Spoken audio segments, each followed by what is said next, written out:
So I'm sure by now you have all seen a ton of videos telling you that you absolutely need to use Codex with Claude because they work so well together. What I want to do in this video to stop the overwhelm is to ground you in some common sense, because nowadays you absolutely do not need to be using both of them. They are both very capable by themselves. So let's take a look at what to do instead. So straight out the bat here, the problem is that you're being sold something you absolutely do not need to be using.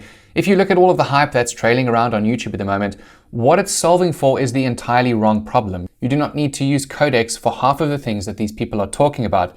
There is one point where it definitely makes sense, and that's obviously coding. This is where I would say a complete yes, because if Claude is building something, having Codex review that with its own biases and its own structures, sure, that makes 100% sense, and you could totally be doing that. But that's if your business or main focus is on building apps and vibe coding something that you're actually going to ship to someone. For most businesses and the average user, it is completely pointless because there are much simpler things that we can do before we go and shell out a minimum of $20 for another subscription we don't need. So the way I would approach this is to break it down into 3 levels, as you can see here, 3 neat little levels.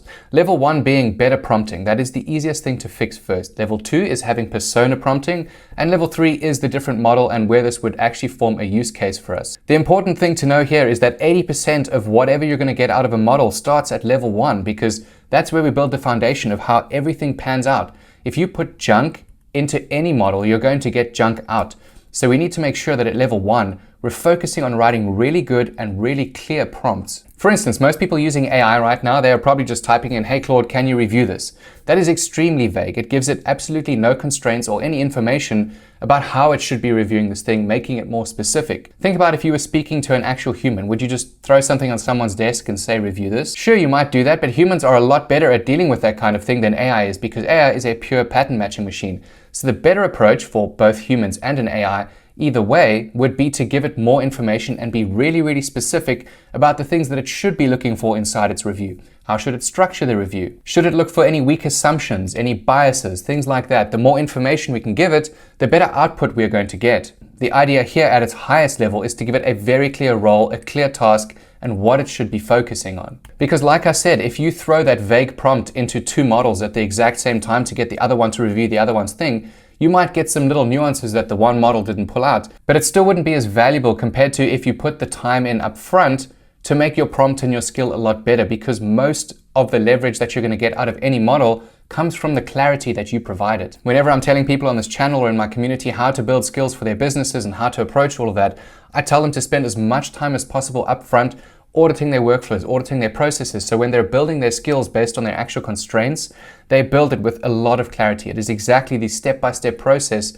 that a human would do themselves. Not only do you uncover the things that are broken by doing that, but you also uncover the exact points of value that your skill needs to function efficiently. So in level 1, we are defining that baseline quality that we're going to get. We're giving it examples so that when it goes through this entirely long process or a really large prompt, it's going to be able to handle that sort of complexity. So the TLDR here is that at level 1, it's going to be slower, it's going to be more thoughtful, and it needs to be more specific, because that means you're going to be way more effective down the line. The second thing that I see people all over YouTube doing is using Codex to review some of the work that you're actually doing in your business.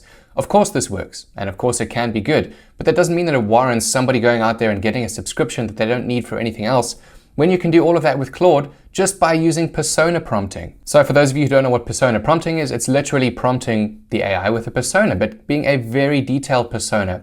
For instance, it could be someone that is entirely irate and hates aspects of the business that you're building, that you could get it to tear it down.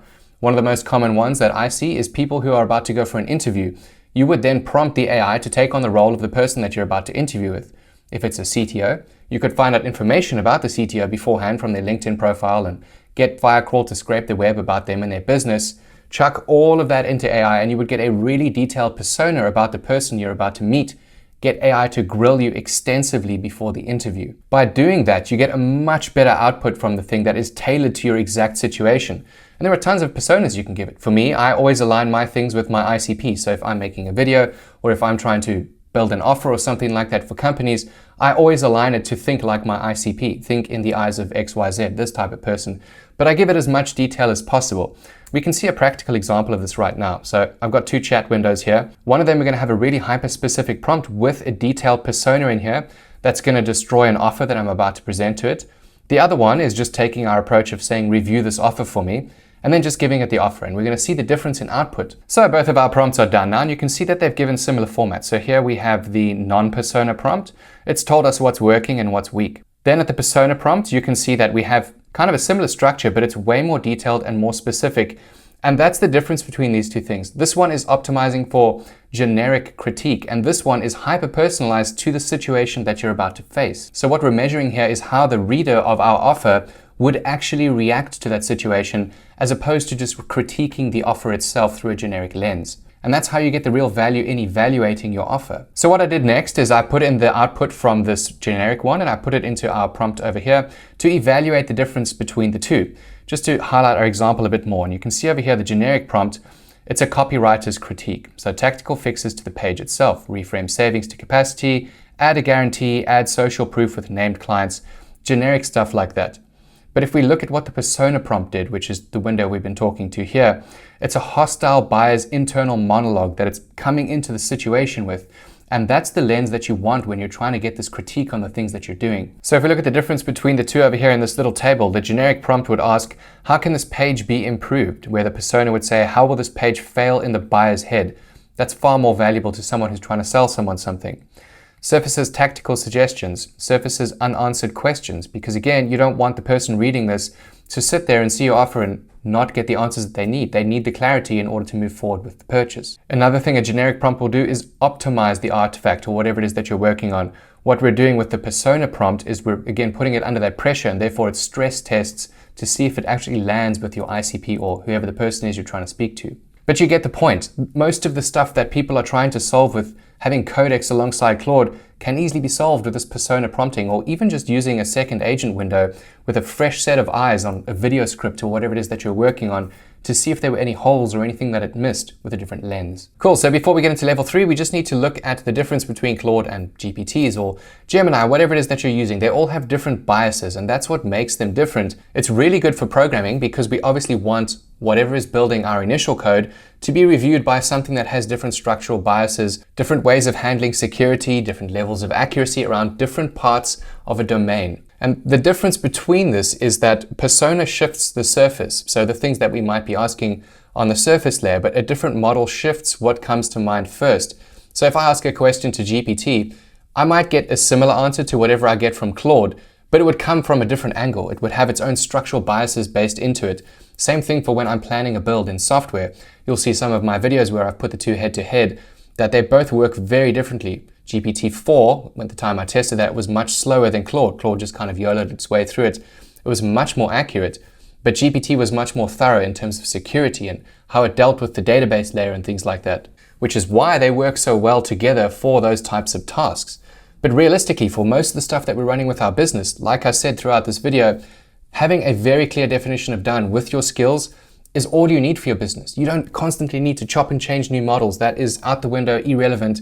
All of the models out now are more than capable of running a really clear skill and dumping a bunch of context in a database, which is exactly what most businesses do. But there are some times where you might want a second opinion from another model for those biases that we spoke about, where it might not just align with software engineering. And for me, that comes down to a very simple decision of two things.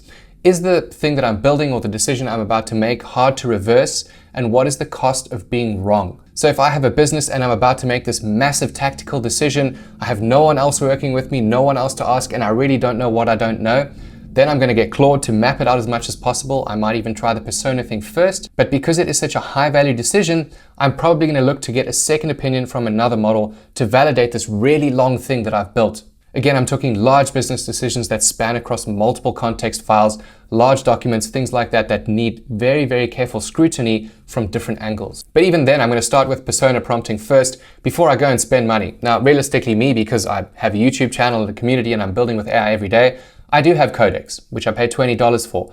But if I was coming at it from a business, I would not be looking at this overwhelming perspective. I always take constraints first approach, and so should you. So please don't fall into the hype. You absolutely do not need the Claude Codex plugins. They work together. That's a load of crap. Unless you have a business need, do not waste your time worrying about that. Any model can do what you need for your business right now. I hope this video was helpful. Leave some comments below and I'll get back to you as soon as possible. Otherwise, check out the videos on the screen now. They'll definitely help you on your journey. Or you can check out my community where we're building the AI operating system model every single day. See you guys later.